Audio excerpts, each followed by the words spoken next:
There is a story often told among those who delve deeply into the teachings of Buddhism.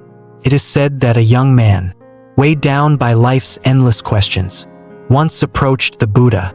He was restless, unsure of where to turn, and burdened by the suffering he saw all around him.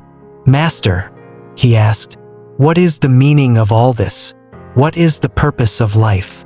The Buddha, with his characteristic serenity, simply smiled and responded, "Come, sit by me under this tree, and I will teach you how to see." This simple yet profound tale has stayed with me throughout my years of studying Buddhism. For over 2 decades, I've walked the path of Buddhist philosophy and practice not as a monk, but as a seeker, always yearning to understand the depths of life's mysteries. And if there's one thing I've come to realize, it's this: Buddhism is not about providing you with definitive answers.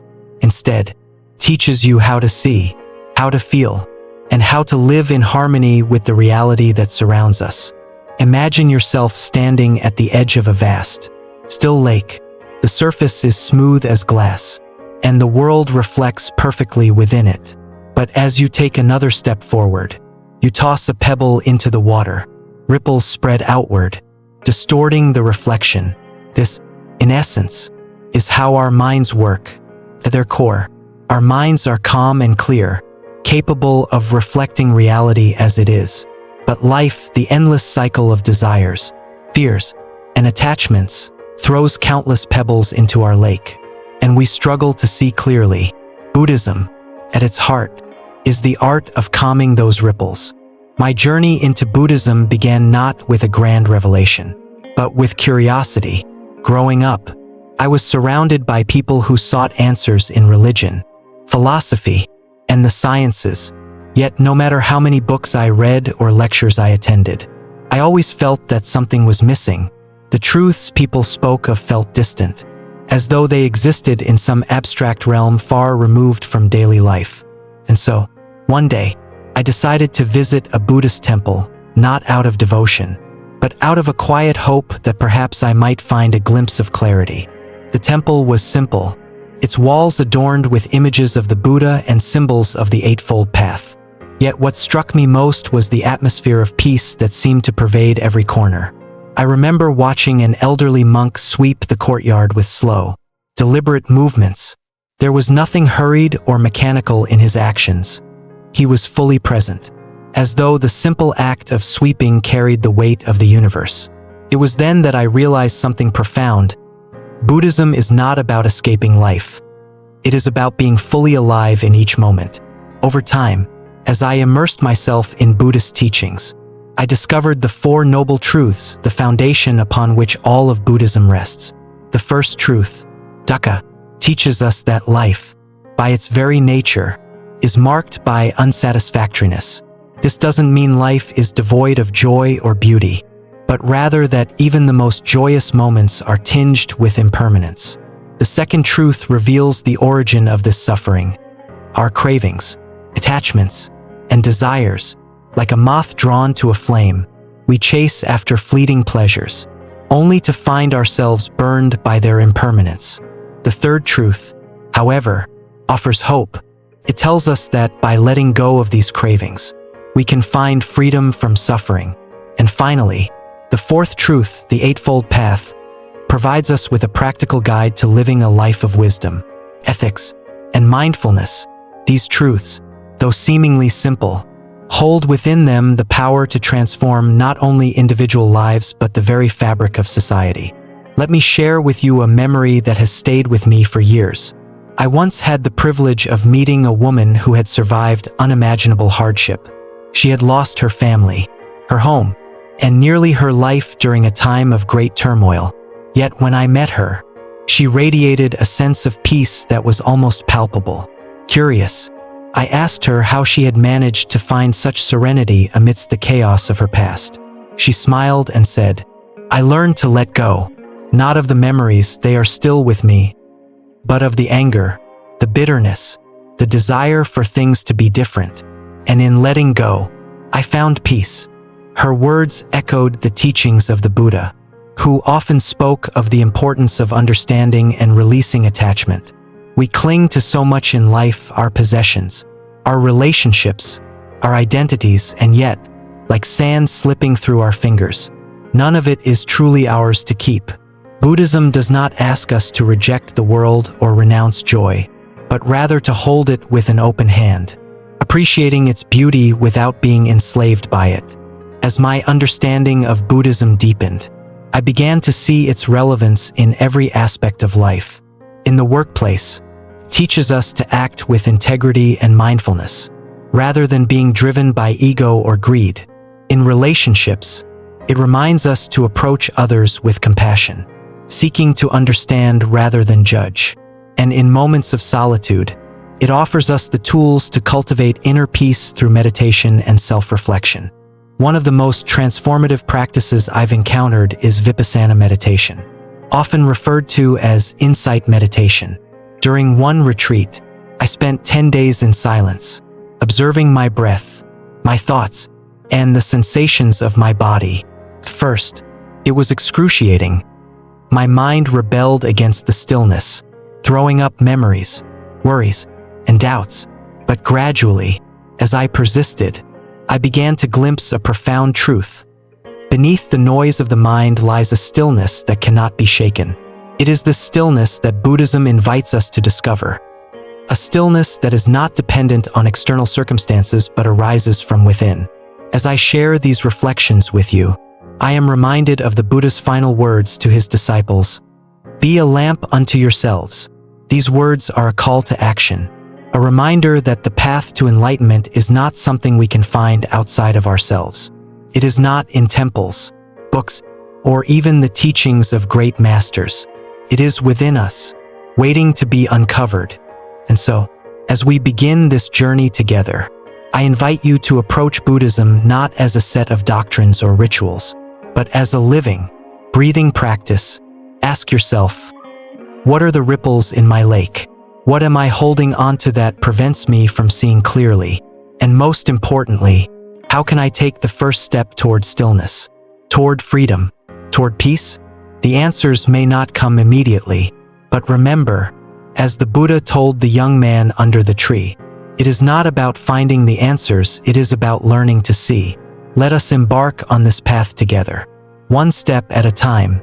As we continue this exploration of Buddhism, let us reflect on a simple yet profound truth. The path to inner peace is a journey, not a destination. It is not something we achieve in a single moment of clarity, but a gradual unfolding. Like the petals of a lotus flower, this realization came to me during a pivotal moment in my own life, a moment that taught me the power of mindfulness and the transformative potential of the Eightfold Path. Years ago, I found myself in the bustling streets of Bangkok, searching for a quiet corner amidst the chaos. The air was thick with the scent of spices and incense, and the chatter of merchants filled every corner. I had gone there to visit a famous temple, but the noise and activity of the marketplace became an unexpected lesson in mindfulness. As I wandered through the market, I noticed a vendor selling intricate sand mandalas. These delicate artworks, painstakingly crafted by hand, are a hallmark of Tibetan Buddhist practice. Each grain of sand is carefully placed to form a beautiful, symmetrical design, only to be swept away once completed, a reminder of impermanence. I stood watching the artist for what felt like hours, mesmerized by the precision of his movements and the calm focus in his eyes. Curious, I asked him how he managed to maintain such concentration amidst the distractions of the marketplace. He smiled and said, "The noise is part of the practice. If I wait for silence to work, I will never begin." His words struck a chord deep within me. How often do we postpone our peace, waiting for the right conditions? How often do we let the noise of life distract us from the beauty of the present moment? This encounter became a turning point for me, a reminder that mindfulness is not about escaping the world, but about engaging with it fully. It is about finding stillness even in the most chaotic environments. This lesson has stayed with me and continues to guide my practice to this day. The vendor's wisdom was a living example of the Eightfold Path, which the Buddha described as the way to end suffering and achieve liberation. This path is not a rigid set of rules but a guide, a map that leads us toward a life of clarity, compassion, and balance. Each of its 8 components offers a unique lesson, and together, they form a holistic approach to living. Right view, understanding the nature of reality, particularly the 4 noble truths. Right intention, cultivating thoughts of kindness, renunciation, and harmlessness. Right speech, speaking truthfully and avoiding words that harm.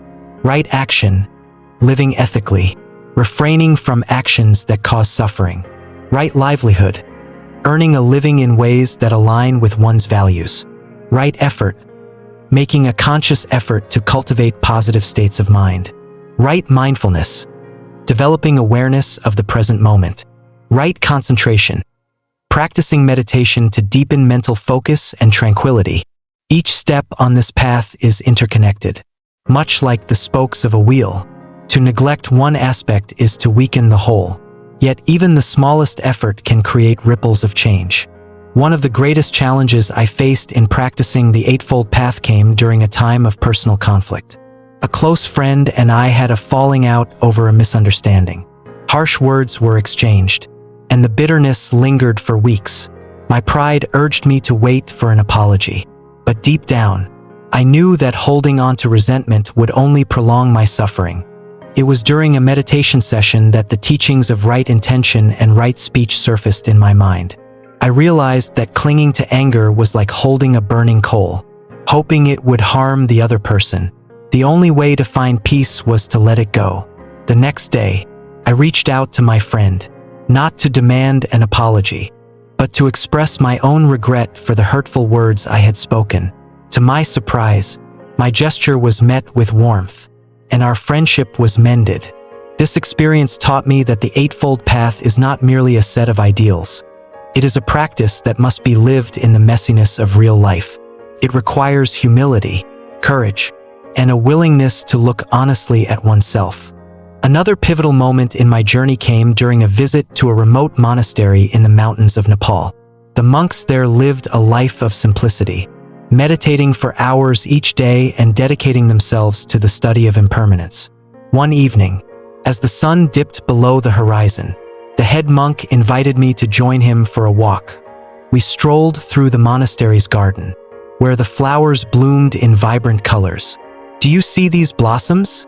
he asked. "Tomorrow, they may wither, yet in their impermanence lies their beauty." His words reminded me of a passage from the Dhammapada. All conditioned things are impermanent. When one sees this with wisdom, one turns away from suffering. The monk's insight stayed with me long after I left the monastery. It helped me understand that clinging to anything, whether it be relationships, possessions, or even ideas, is the root of dissatisfaction.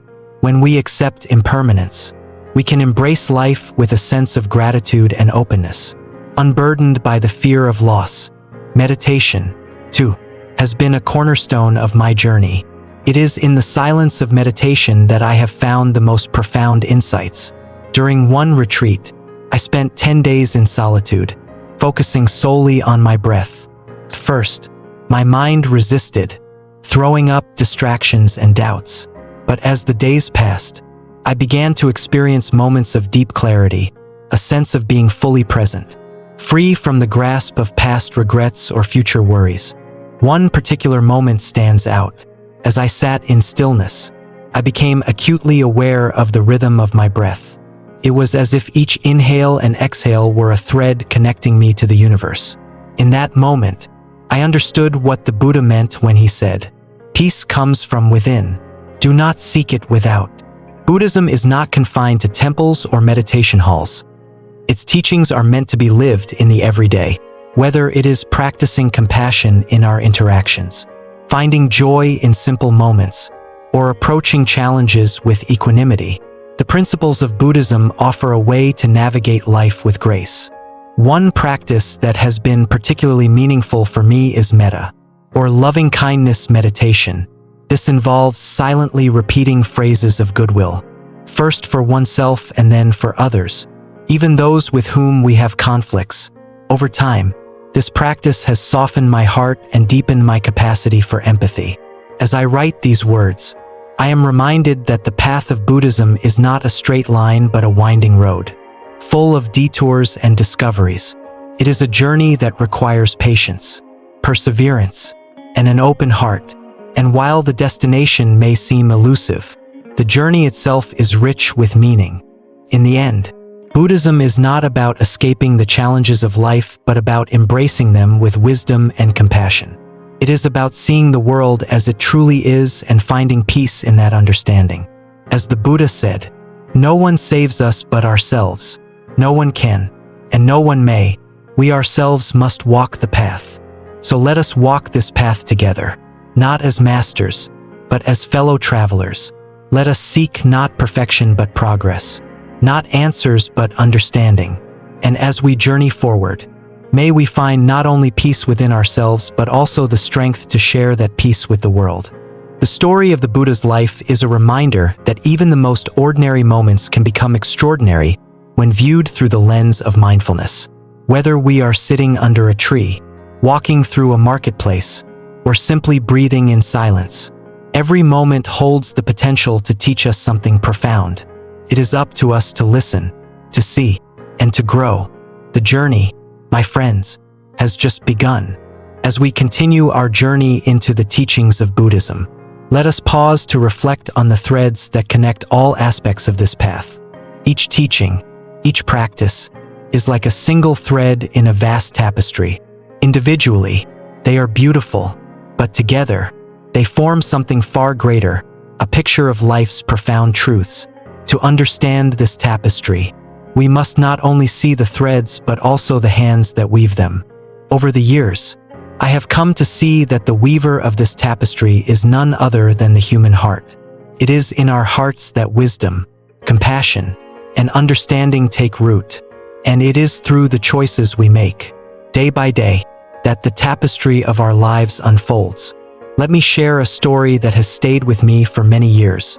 During a visit to a rural village in Sri Lanka, I met a man named Ravi.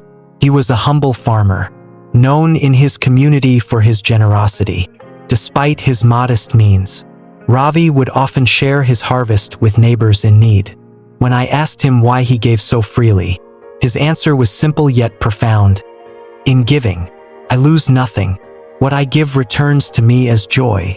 Ravi's life embodied the essence of dana, or the practice of generosity. In Buddhism, generosity is not merely an act of giving. It is an expression of the interconnectedness of all beings. When we give without expectation, we loosen the grip of attachment and open our hearts to others. This act, small as it may seem, sets in motion a ripple effect of kindness that touches lives far beyond our own. In my own practice, I have found that generosity begins not with grand gestures but with simple acts, offering a smile to a stranger, lending a listening ear to a friend, or sharing a meal with someone in need. Each act, no matter how small, strengthens the threads of compassion that bind us together. As Ravi's story reminds us of generosity, another teaching of Buddhism invites us to examine how we live each moment. This teaching is mindfulness, the art of being fully present. In a world that often pulls us in countless directions, mindfulness is the anchor that steadies us. I remember a moment during a meditation retreat when I truly understood the power of mindfulness. We were asked to perform a simple task, to eat a single raisin with complete awareness.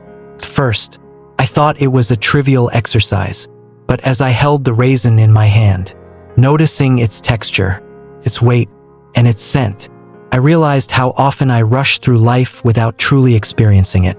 When I finally placed the raisin in my mouth, the sweetness seemed amplified, as though I were tasting it for the first time.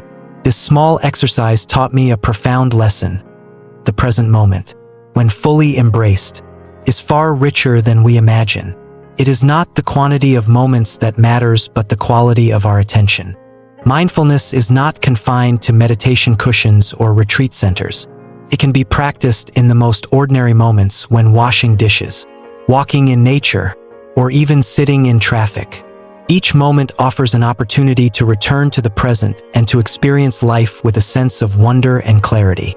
As we weave the threads of our lives, we inevitably encounter knots, those moments of pain, loss, or confusion that seem impossible to unravel. Buddhism teaches us that these knots are not random. They arise from specific causes, and understanding these causes is the key to freedom. The Buddha likened this process to the work of a physician. Just as a doctor diagnoses an illness before prescribing a cure, we must first understand the nature of our suffering. This is where the Four Noble Truths become our guide. They teach us that suffering arises from craving and attachment, and that by letting go, we can find peace. One of the most challenging knots I faced was during a time of financial hardship. The stress of unpaid bills and mounting responsibilities felt overwhelming. I found myself caught in a cycle of worry, constantly replaying worst-case scenarios in my mind. It was during this time that I turned to the teachings of impermanence. I reminded myself that just as the seasons change, so too do the circumstances of life. With this perspective, I began to approach my challenges with a sense of calm. Instead of clinging to fear, I focused on taking one small step at a time. Slowly but surely, the knot unraveled, and I emerged stronger and more resilient. This experience reinforced my belief that suffering is not a punishment but a teacher, guiding us toward greater understanding, while mindfulness and compassion ground us in the present. Wisdom is the thread that illuminates our path. In Buddhism, wisdom is not simply intellectual knowledge. It is a deep understanding that transforms how we see the world. One of the most transformative insights I've gained from Buddhist teachings is the concept of anatta, or non-self. This teaching challenges the notion of a fixed, unchanging identity. Instead, it invites us to see ourselves as dynamic and ever-changing, like a river that flows continuously. I recall a time when this insight became clear to me. I was attending a talk by a renowned monk who used a simple analogy to explain non-self. He held up a clay pot and asked the audience, "Is this pot permanent?" We all shook our heads. Then he said, "If the pot is not permanent, then why do we cling to it as though it will last forever? And if this pot is not permanent, neither is the identity we create for ourselves." This teaching resonated deeply with me. It helped me see that many of my struggles arose from clinging to a fixed idea of who I thought I should be. By letting go of these rigid identities, I found a sense of freedom and possibility. As we weave the threads of generosity, mindfulness, and wisdom, we begin to see a larger picture emerge, a life lived in harmony with ourselves and others. This harmony is not about avoiding conflict or difficulty, but about responding to life's challenges with a sense of balance and equanimity. One of the most powerful practices for cultivating harmony is the Brahmaviharas, or the Four Divine Abidings: loving kindness, compassion, sympathetic joy, and equanimity. These qualities, like the threads of a loom, strengthen the fabric of our relationships and our inner lives. I recall a time when I struggled with envy toward a colleague who seemed to achieve success effortlessly. This envy consumed me, leaving little room for joy or connection. It was during this time that I began practicing mudita, or sympathetic joy, the practice of rejoicing in the happiness of others. At first, the practice felt forced, even insincere, but as I continued, something shifted within me. I began to see my colleague's success not as a threat, but as a reminder of what is possible. This shift transformed our relationship and brought a sense of lightness to my heart.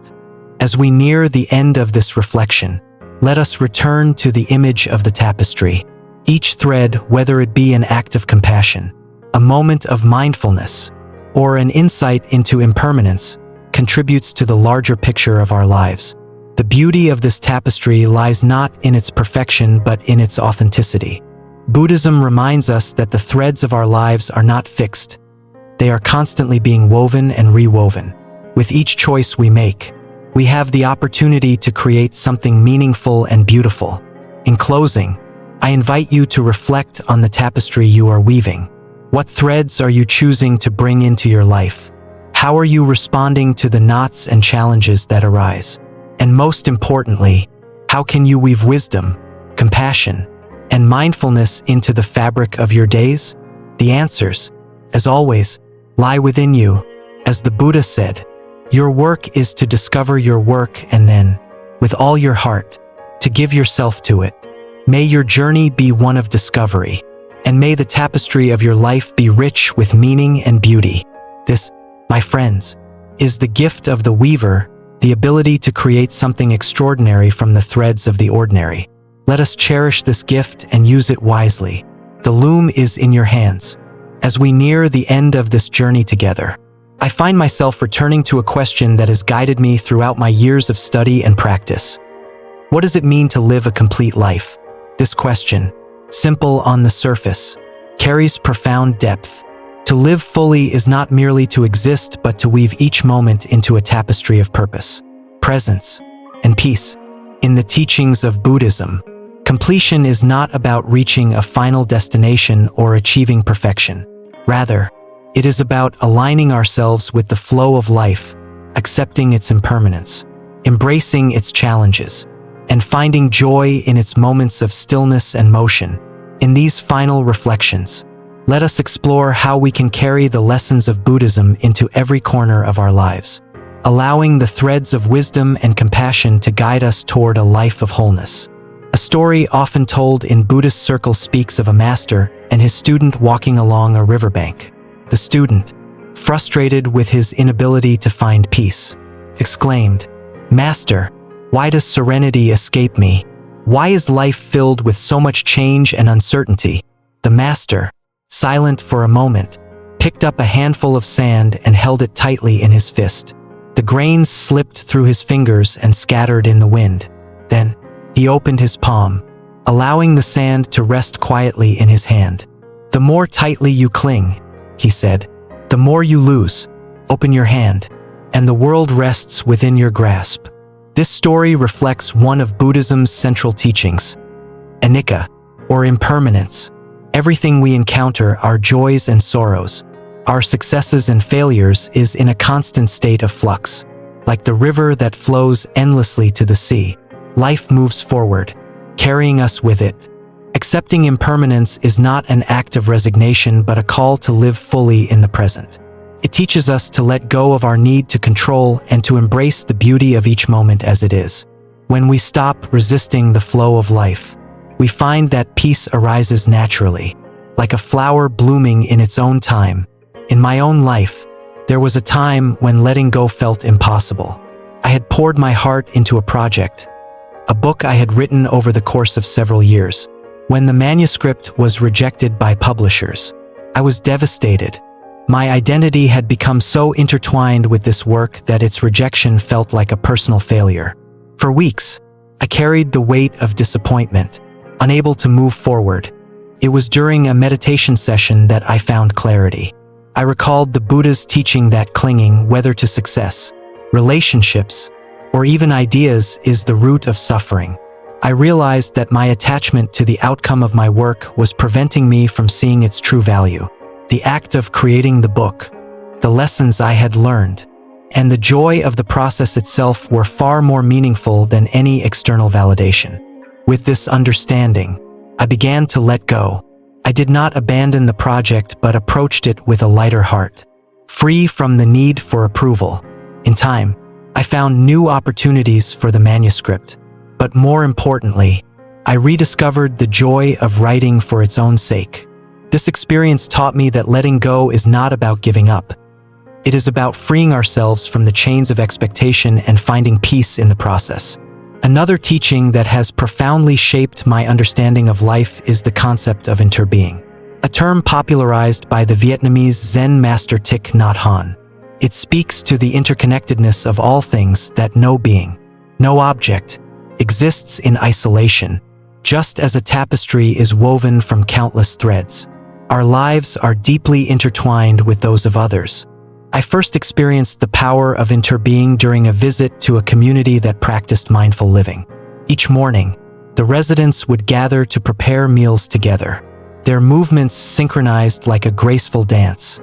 As I watched them chop vegetables, boil water, and set the table. I was struck by the harmony of their actions. There was no rush, no competition, only a shared intention to nourish one another. This simple act of cooking became a meditation on interconnection. The vegetables, grown in the community garden, were nurtured by the soil, the rain, and the care of the farmers. The hands that prepared the meal were guided by a spirit of generosity, knowing that their work would sustain others. Sitting down to eat, I felt a profound gratitude, not just for the food but for the countless lives and elements that had made it possible. This experience reminded me that our actions, no matter how small, ripple outward in ways we cannot always see. When we act with mindfulness and compassion, we contribute to the greater web of life, strengthening the threads that bind us together. As we reflect on these teachings, a final question arises: what is our role in this great tapestry of existence? For each of us, the answer will be different, shaped by our unique experiences, talents, and circumstances. Yet Buddhism offers us a universal guide: to live with intention, to act with kindness, and to seek wisdom in all that we do. For me, purpose has been less about achieving a specific goal and more about walking the path with integrity and openness. It has meant embracing the role of a lifelong learner, remaining curious and humble in the face of life's mysteries. It has meant striving to serve others, not as a savior but as a companion on the journey. And it has meant cultivating a sense of inner peace, knowing that this is the foundation from which all meaningful action arises. One of the most powerful lessons I have learned is that purpose is not something we find but something we create. It is woven into the fabric of our lives through the choices we make, the relationships we nurture, and the values we uphold. Each moment offers an opportunity to align our actions with our deepest intentions, to contribute to the world in ways that are authentic and meaningful. As we prepare to part ways, I am reminded of a teaching attributed to the Buddha: "The journey is the reward." These words capture the essence of Buddhism, a path that is not about reaching an end point but about walking with awareness, compassion, and joy. Our lives, like the tapestry we have woven in this reflection, are works in progress. There will always be loose threads, unfinished patterns, and moments of doubt. But within this imperfection lies the beauty of our humanity. It is through the process of weaving through our struggles and triumphs, our lessons and growth, that we come to understand the fullness of life. So, as you continue your own journey, I invite you to carry these threads with you, the thread of impermanence, reminding you to cherish each moment as it is; the thread of mindfulness, anchoring you in the present; the thread of compassion, connecting you to others with an open heart; the thread of wisdom, guiding you toward deeper understanding. Together, these threads form a tapestry of purpose and peace, a life well lived, not in the absence of challenges but in the presence of courage and grace. As I draw this reflection to a close, I leave you with one final story. In a small village in India, there once lived a master weaver whose tapestries were renowned for their beauty. One day, a traveler asked him, "What is the secret to your art?" The weaver smiled and said, "I do not weave alone. Every thread is a gift from the earth, the hands that spin it, and the people who inspire me. My task is simply to honor these threads and bring them together in harmony." In many ways, we are all weavers, crafting the tapestry of our lives with each thought, word, and action. Let us honor the threads we have been given, weaving them with care and intention. And as we step forward into the unknown, may we find not only the beauty of the finished tapestry but also the joy of weaving itself. This, my friends, is the legacy of the weaver. May your life be a masterpiece of love, wisdom, and peace. The loom is yours, use it well. Dear friends, as we come to the end of this shared journey, I want to take a moment to bow deeply to each of you, not with mere words, but with a heart full of gratitude. The time we have spent exploring the threads of Buddhism and the lessons of life has been a reminder of the beauty that arises when minds and hearts meet in the spirit of inquiry and reflection. In this tapestry of life, Each of you is a unique thread, bringing your own colors, textures, and patterns to the world. It is your openness, your curiosity, and your willingness to reflect that have made this time together so meaningful. As you step away from this reflection and return to the rhythm of your daily life, I invite you to carry with you the wisdom of the teachings we've explored. Whether it is the practice of mindfulness, the acceptance of impermanence, or the deep understanding of interconnectedness, these truths are not distant ideals but living practices, tools to help you navigate life with clarity and compassion. Remember that Buddhism is not a destination, but a path that unfolds with each moment, each breath, and each choice you make. It is not about perfection but about presence, not about escaping life, but about embracing it in all its complexity. I encourage you to begin where you are, with whatever you have. Perhaps it is taking a single moment each day to pause and breathe deeply. Perhaps it is reaching out to a friend with kindness, or offering yourself the same compassion you would extend to others. These small acts, like the first stitches in a new pattern, hold the power to transform your life. Before we part ways, I would like to leave you with a wish, a simple yet profound blessing that has been passed down through generations of practitioners. May you be happy. May you be well. May you be free from suffering. May you live with ease. This wish is not just for today but for all the days to come. A reminder that peace begins within and radiates outward to touch the world around us. Thank you for joining me on this journey, for lending your presence and your attention. Whether this is your first step on the path of discovery or one of many, know that you are never alone. The teachings of the Buddha, the wisdom of countless practitioners, and the strength of your own heart will guide you forward.